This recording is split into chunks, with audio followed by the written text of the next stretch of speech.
Hey, guess what? Guess what? The boys are, everyone, round of applause, back in school. Yes, yes. Okay. Good morning, y'all. Good morning. I'm so excited. Okay. The boys are in their second school year at their preschool, and we did the thing this morning. We got up. I got up early. What? I got up a little early.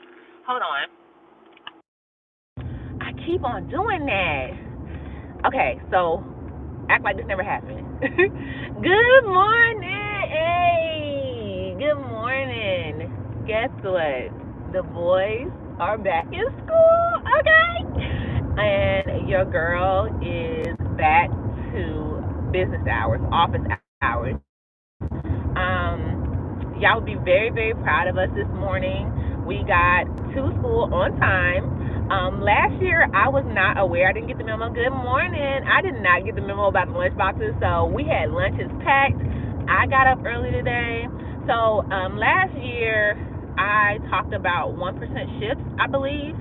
And I might have talked about that. It was the beginning of the year. It was January. So what was going on was I said, I have a lot of anxiety Monday through Thursdays boys to school, and I start my week off with all this anxiety trying to get them to school on time just because I was ill prepared, just because I was still trying to build that muscle up of getting, two toddlers up and on their way to school. So I started getting up a little earlier. So now, baby, we are a well machine, okay? We had backpacks, we had lunch, we had all the things. We did breakfast, and even though we didn't do fresh hairstyles, baby, I keep the foam in the car. We refreshed the hairstyles in the car, but we made it on time. They had their book bags packed, their lunch boxes packed, and we made I'm headed to the office. So I'm really proud. I'm really excited. They had no issues. They walked in, didn't even say bye, which is normal for them. And so they really got what was the most important was, okay, that's fine. I'm coming through the boonies. I live in the boonies. So if you're new here, welcome. I'm Jamila Evans. And in the morning, we ride from the boys' school to my office, if you will. And on this ride, it does cut out sometimes. I do apologize. But once we get where I'm going, it will clear up. And usually by that time, we've gone through all of our introductions and all of the just catching up. And then I get into a good message. Good morning. Okay. I get into a good message. Whatever on my heart, whatever I'm dealing with, I'll talk about that. And for the people who it's for, they stick with me. Okay. They already know the deal. They already know what it is. Okay. So yes. So whoop whoop to small, wins. Whoop whoop to small wins, and getting back into a space where I really can pick up some momentum, right? So as y'all know, for the people who are new here, Jamila Evans, licensed cosmetologist, curl educator, and I adult with ADHD. Okay, the ADHD is the part that really be taking me out, right? So thank you. Someone said natural hair. Okay, yes, that's what we do over here. So if you are someone who is a natural girly who doesn't know how to take care of their hair, this is the page for you because I make natural hair simple. Okay, five easy steps that anyone could follow and replicate. I want you to be able to do your hair in under an hour and a half, 2 hours max, once a week, and that's it. Okay, that's what you're gonna find over here about when it comes to hair, and then when it comes to ADHD, being neurodivergent, being a creative mind, and being a business owner. I share my challenges with that. Okay, because the one thing that I really have the biggest back and forth with is just my consistency and being a creative. Sometimes we have to have a certain energy, we have to have a certain inspiration, we have to be in the mood to do things. And unfortunately, being a business owner and being a twin mom, I'm a twin mom, being a twin mom to 3-year-olds, they're not 3 yet, they'll be 3 on the night. So we're having their birthday party this weekend. It's just these first 3 years of their lives have kicked my tail, in a good way and also in a bad way. But I bounce back. That's the amazing thing about being human and about being about growth is that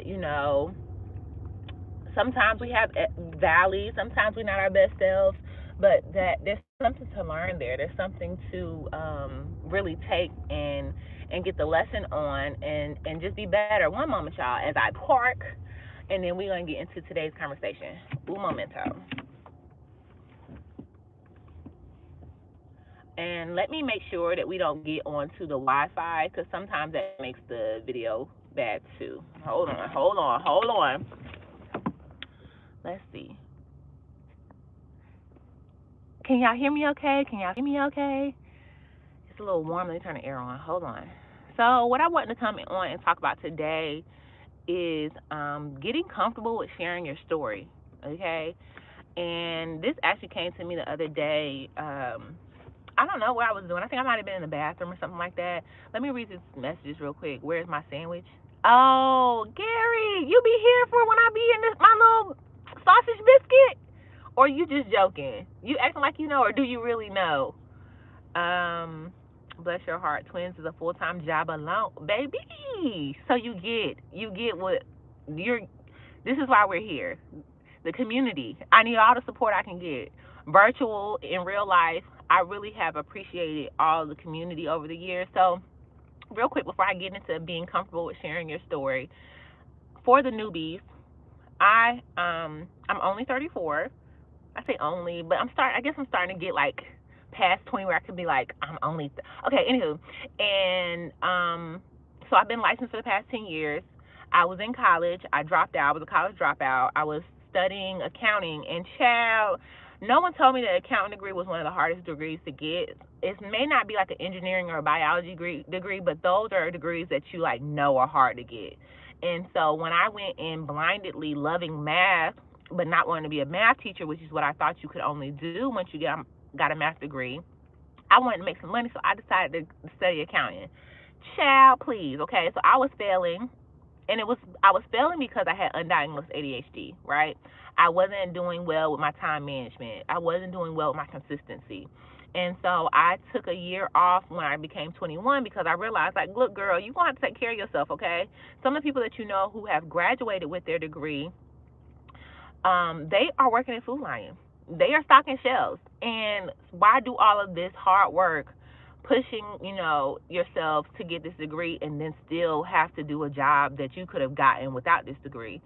And me and my mom were in a good space, so I literally just stopped going to class. I didn't even know the benefits of withdrawing. So I stopped going to class. I got all F's for that semester, and I signed up for hair school. And in that year, hair school, it took 10 months to get 1,500 credit hours here in North Carolina to become a cosmetologist. I went through some of the craziest things, like the beginning of the crazy, if you will. And so, down to going to court, taking my ex to court, and so on and so forth. Okay, so I earned I earned that license, right? And then I got to the point, and I guess this kind of wraps into what I'm talking about, being comfortable sharing your story, because this is my story. 10 years later, I went to Paul Mitchell, but I wanted to really focus heavily on cutting and coloring because that was where the money was at. That's, I wasn't really a wig girl. That's not my thing. It's not my thing. So I really wanted to work at like a multicultural commission-based salon where they have people who specifically do one thing. So you go to a cutter, you go to a cutting specialist, and they cut your hair, and then you get out of their chair, and then you go to someone who and then you go to I'm gonna read that in a second. And then you go to someone who will color your hair. You know what I mean? Like, so there's each person gets to be able to specialize in something that they really love, and then you get like a team experience to get a final result, right? That's what I wanted to do. Well, I got into the industry, and I was the rookie in this salon with these veteran stylists, these OG stylists, and none of them did natural hair. They was like, child, no, go to the rookie. She do that. She got the patience. She got the energy. Go to her. So at 22 years old, I started to get this organic clientele based off of the fact that no one wanted to do natural hair. So one person turned to 5, 10, dozens, hundreds later. So I've done over 1,000 heads of curly hair. Later, 10 years later, I really realized that Elvira, This morning, as y'all coming in, if y'all are like, what the hell is this girl talking about? I'm Jamila Evans, and today we're talking about getting comfortable with sharing your story. And this is specifically talking to like content creators and people who have personal brands. And so I'm in the middle of telling my story, okay? So if you're just getting in here, 34, dropped out of college to go to hair school, struggled through hair school, but made my way through.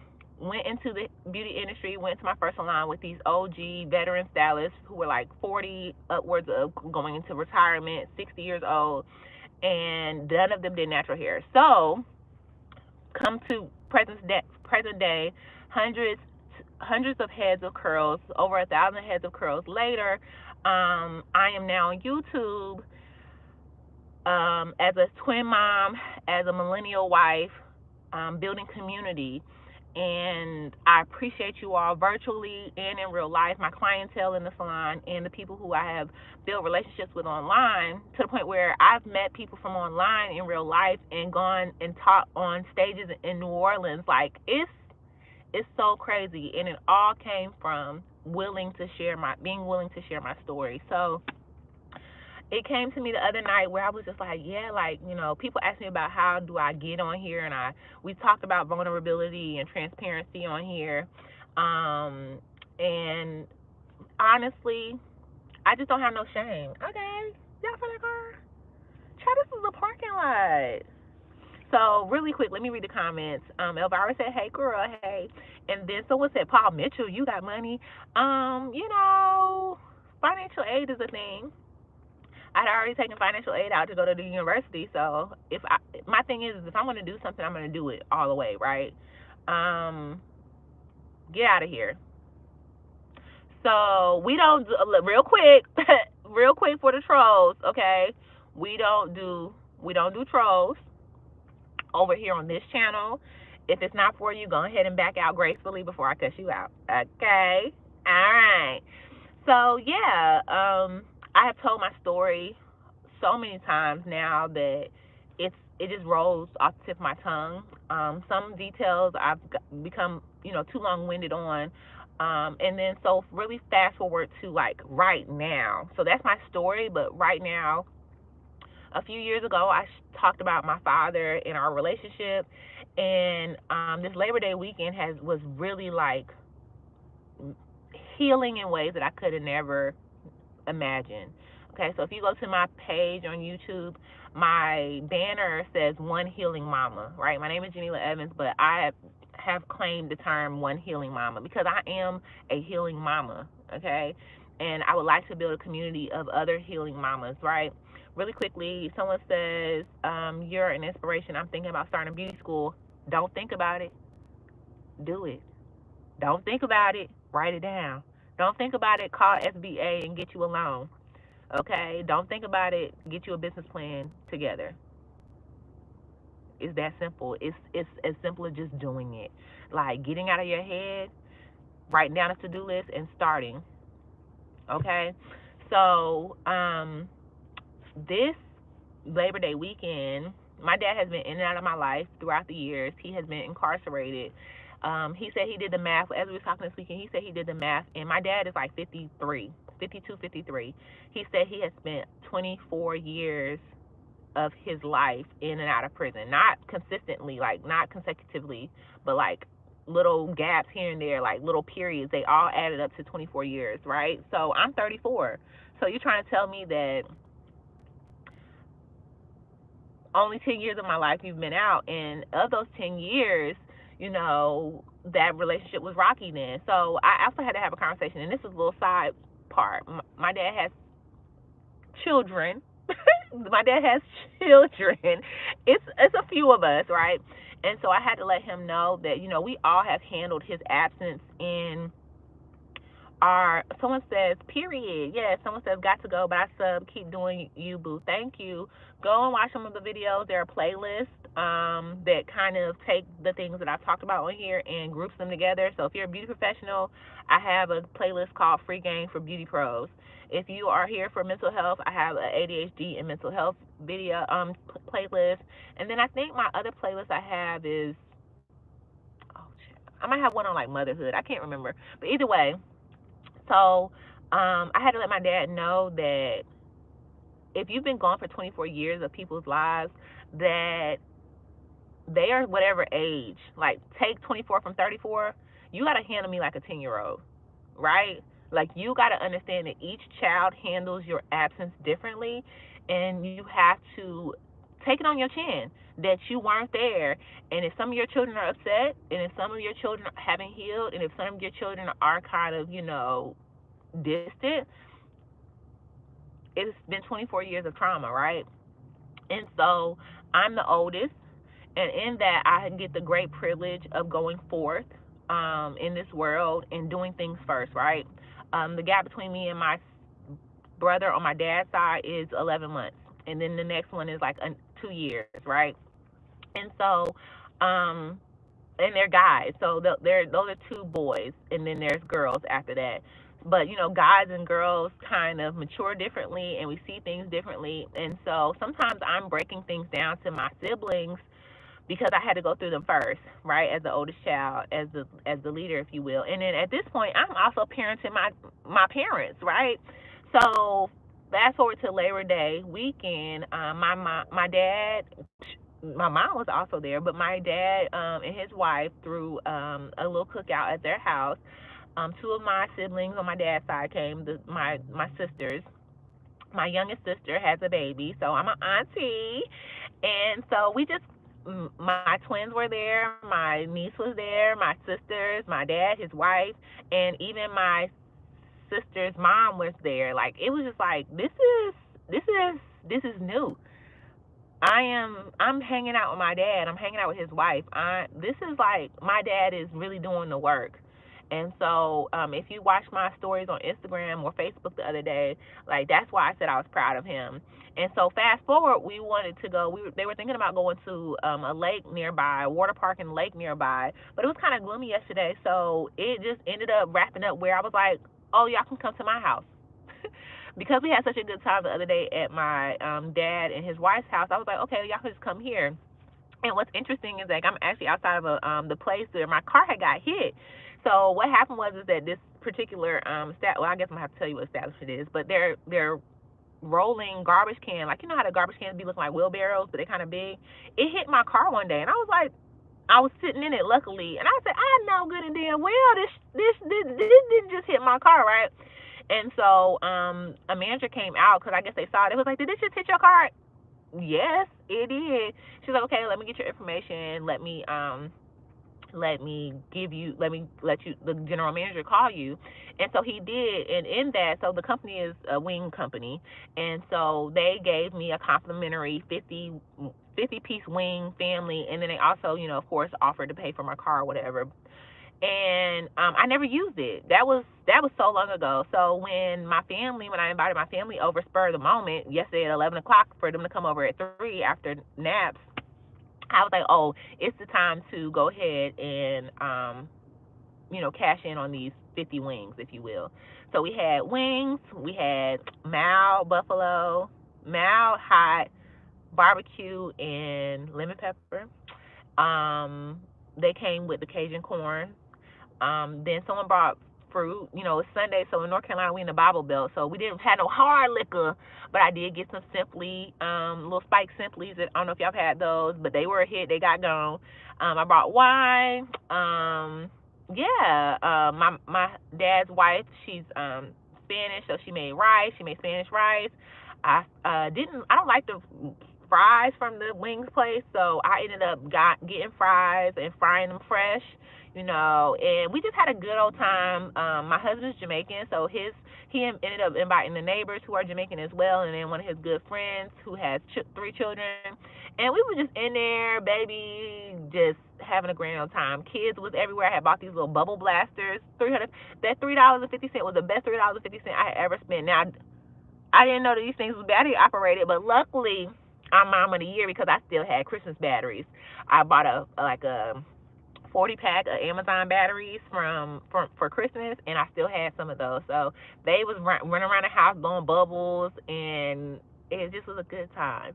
So today's live is about sharing your story, and this is just a little bit about my story and about who I am as a millennial twin mom and wife who suffers and struggles with ADHD from time to time. And when I say I struggle with ADHD, I'm talking about like emotional dysregulation. So these are people know what ADHD is, but they don't know what ADHD is.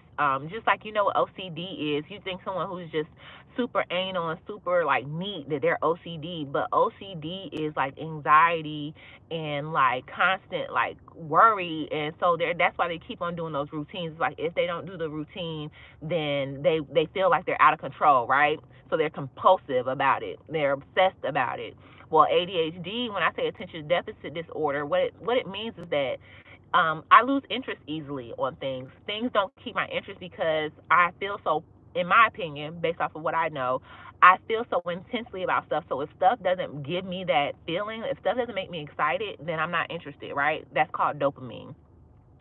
And so essentially adulting is not a high interesting thing. It's not like exciting all the time to do your taxes and to call people, call the bank, or to change, if you lost your credit card, change your cards online. Like that's not exciting, right? So I don't want to do it. So I have inattentive type ADHD. There's three types. You can be hyperactive, you can be inattentive, or you can be a combination, right? My inattentive means, baby, I sweep things underneath the rug. Oh, it's got too many steps, can't do it. I gotta call them, then call them, and then call back again and be, I don't have it, right? And so I have really had to challenge myself in my ADHD being inattentive because I don't get I don't get the chance to be. I'm not an independent person anymore. I can't just be a lazy bum anymore.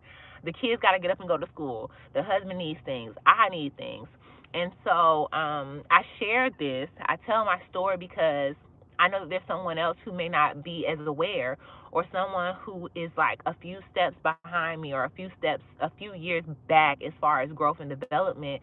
And I started doing the work in my early 20s. I started meditating then. I started journaling. I've been journaling since the book fair, right? And so the tools that I offer, the life hacks, the productivity hacks that are on this channel are for the betterment of creative minds like myself, people who really think that they might have something wrong with them, but at the end of the day, they just are uninterested in the things around them, right? And if they aren't aware of it, um, they don't realize when they're having highs and lows, and the highs and lows are coming from the fact that they're not in tune with those things, and it feels like it's happening to them versus them being in control of it.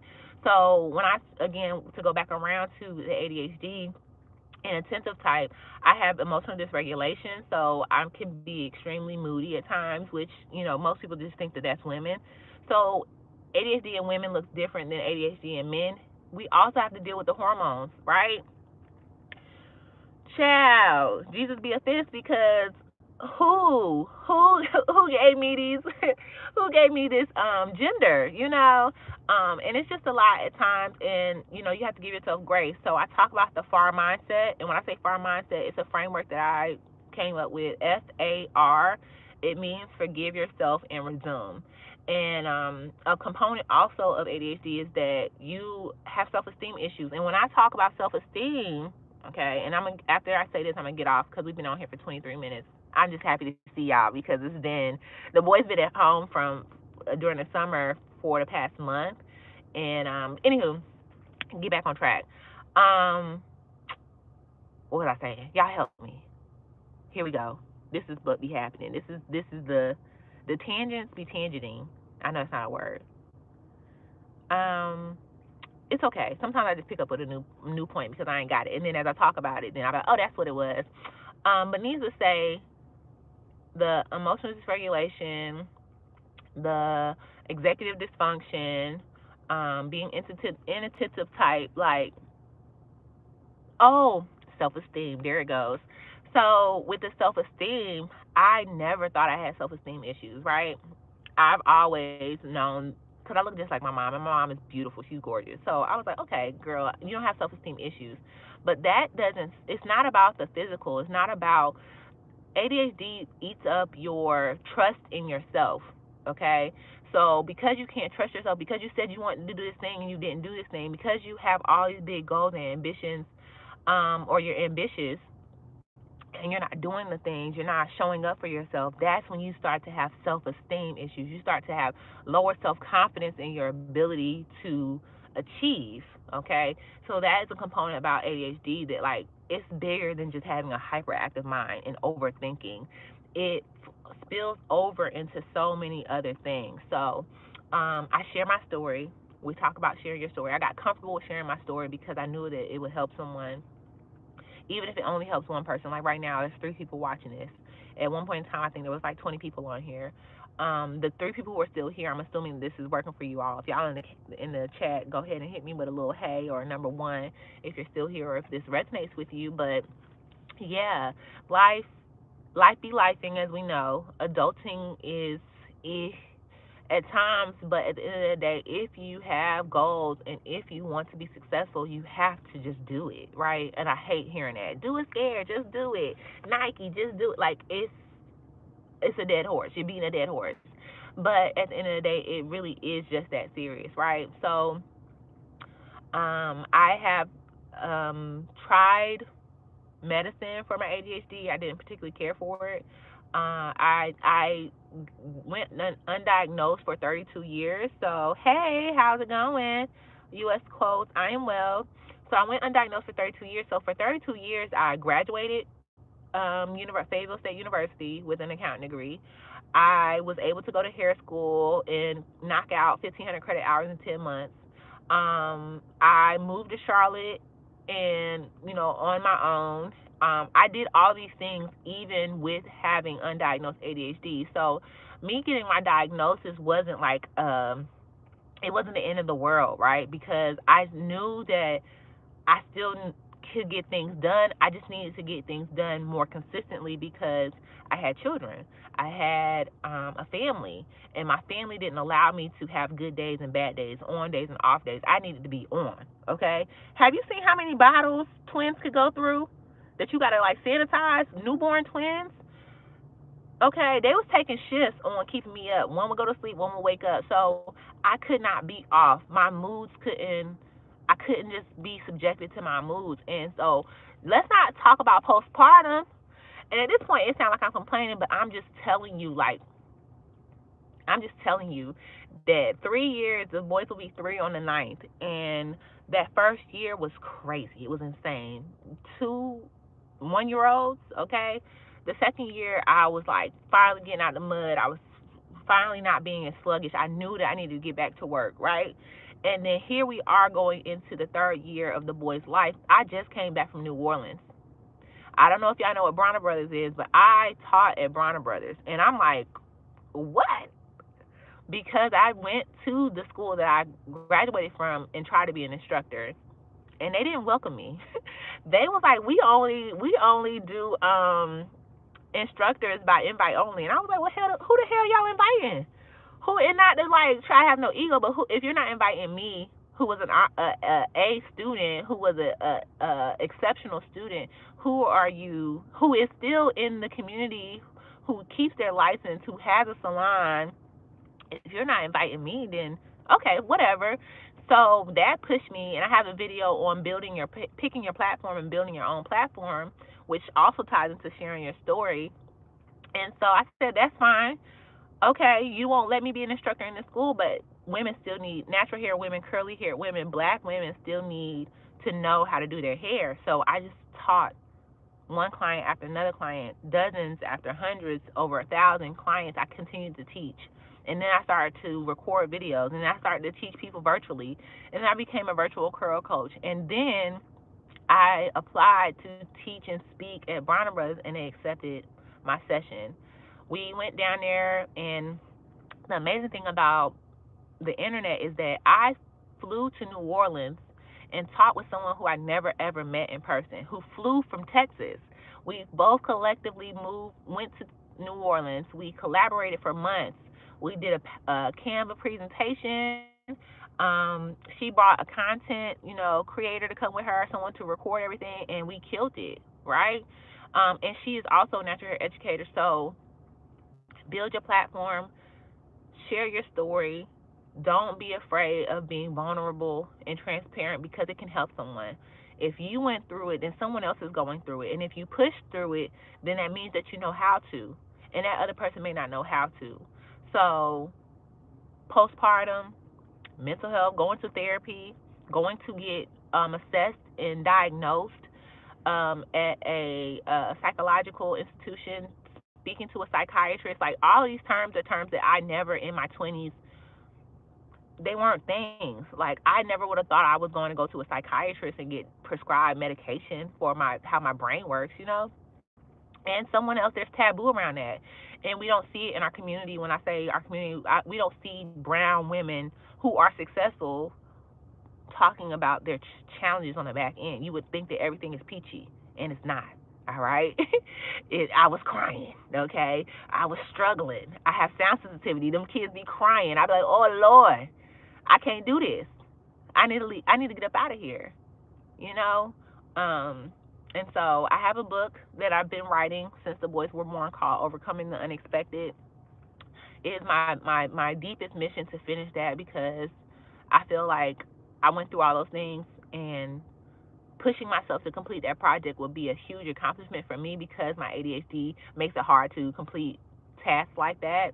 It's something that takes a long time, a lot of work, a lot of revisiting, a lot of dedication, a lot of discipline. So that would be the biggest thing for me to accomplish is finishing my book called Overcoming the Unexpected. I'm currently working on 2 ebooks with my mentor, my business mentor. I have an ebook coming on up about organized chaos, so pushing through the chaos of ADHD and still becoming successful, like the tips and tactics that I use to keep on being productive, if you will, even without medication. And then lastly, I have another ebook coming on being a sought after stylist. So I have never had a slow period. Never.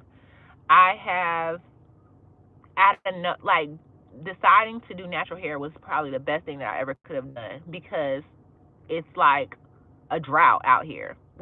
There's no one doing natural hair. Like some people are like, yeah, I do natural hair, but they're talking about they handle natural hair.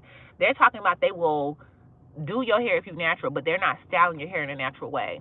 So when I decided to be a true natural hairstylist and to do style people's hair in its natural state, oh yeah, I'm a unicorn. All right, so things like that. Realizing that there is a void in the market and filling that void is how you will be sought after and how you will forever be successful and be recession proof and all these other things that's going on, inflation and all of that stuff. So I'm doing an ebook on becoming the sought after stylist, being found on Google, having a social media presence, getting a 5-star client experience, like all those things. So those are the things that I'm working on right now.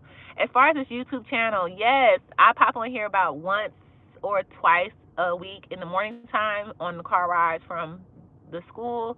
We talk about mental health in the morning time. We talk about motivation. We just get the day started. And then if you ever see me, I'm in the salon and I'm not in this car, then we are talking about hair in the salon. Okay, I will be doing my hair sometimes. When I do my hair, it's always a 3-part series. I'll come on and give you an intro and show you what my hair looks like. I'll come back after I wash my hair and I will literally do my hair with you. If you have questions, please ask during those lives. And then once I am done doing my hair with you all, I'll get off, I'll dry my hair, and I'll come back and we'll talk more about the products and so on and so forth, or some random topic. And then I also do like little mini classes from the salon.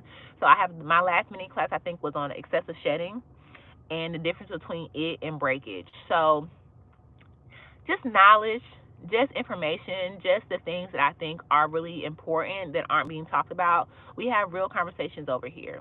So if any of that sounded great, I would love to have you in my community, in our community.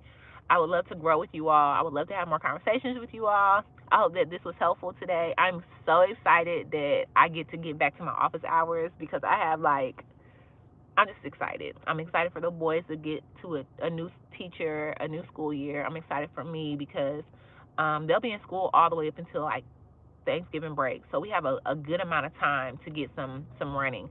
Thank you. My day is amazing. I'm about to go up in here and get me some coffee. I got my book bag. It's open. I got my laptop and my books and my journal, and I have pens. I have highlighters to keep my brain bubbly. and the caffeine will help too. So thank you all for joining me today. For the people who are still here, I really do appreciate you all. It means the world to me to have us almost at 1,500 subscribers. We started the year off with, I think, less than 200 subscribers, so we have grown a lot. We just hit 600. I'm sorry, we just hit 6K on Instagram. And I guess lastly, what I'll say is that if you're here in Fayetteville, North Carolina, September 28th, we're having the Natural Hair Expo. So if you're a beauty professional, you will want to come to that one because I'm speaking specifically to people who are in the industry, people who are wanting to make sure that they establish themselves a certain way so that they can make a career of this and so that they can retire and not have to be on the treadmill, the hamster wheel of doing hair until you broke down and beat up, until you get carpal tunnel, or until you need a back brace. Okay, so that's what y'all find me talking about at the Natural Hair Expo this year. So thank y'all so much. Thank you for subscribing. I really do appreciate the support. And until next time, y'all, I'll see y'all later.